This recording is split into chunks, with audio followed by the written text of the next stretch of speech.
Balitang Entertainment. Sugod mga kapatid. Ibinahagi ni Incognito star Baron Geisler ang kanyang sikreto sa pagiging sober matapos nga pong malulong sa alak noon.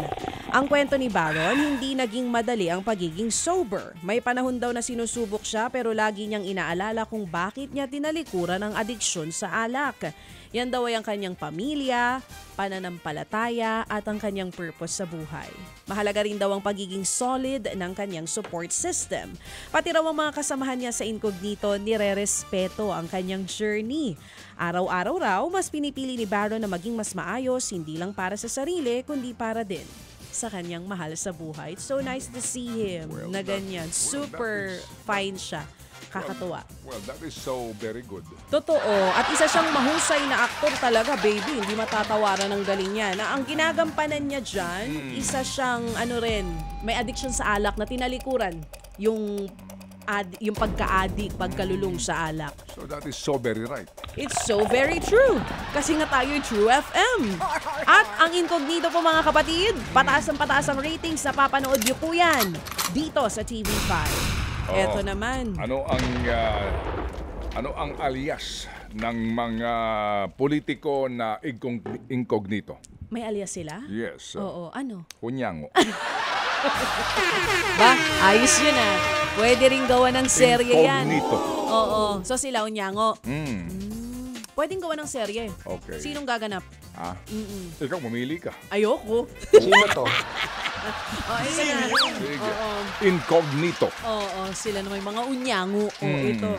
Naniniwala po si Film Development Council of the Philippines Chairman Joey Reyes na dapat hiranging national artist ang yumaong veteranang aktres na si Gloria Romero.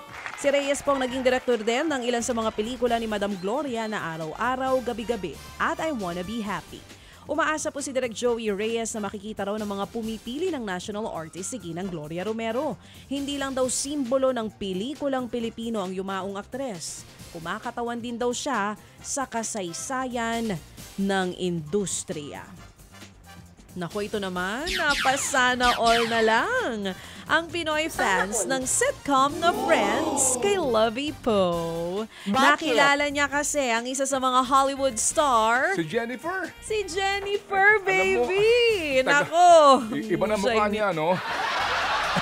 Oh, ang ganda pa rin. Sinabi ko lang, nag-iba na yung mukha niya. Parang mag-ate lang sila ni Lovie Oo, Poe. diba? Nag-iba na yung mukha niya, no? Ni Jennifer. Oo, pretty pa rin talaga. naman. Nakilala nga po nitong si Lovie Poe, si Jennifer Aniston. At hindi lang si Jennifer Aniston ha, maging si Selena Gomez. Dumalo nga po si Lovie sa event ng isang beauty brand at hair care brand dyan po sa Los Parang Angeles. si Cameron Diaz, no? Nag-iba rin yung mukha.